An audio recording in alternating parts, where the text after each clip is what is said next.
Hi everybody, I hope you are doing well. Today we'll talk about Fix, our hot sold promo Splice video editor and maker app. You click on settings. In this page,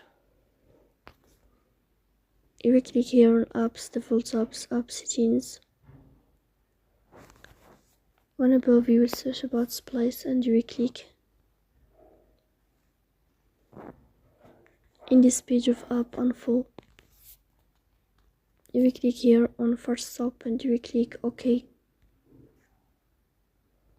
Then we'll enter to storage.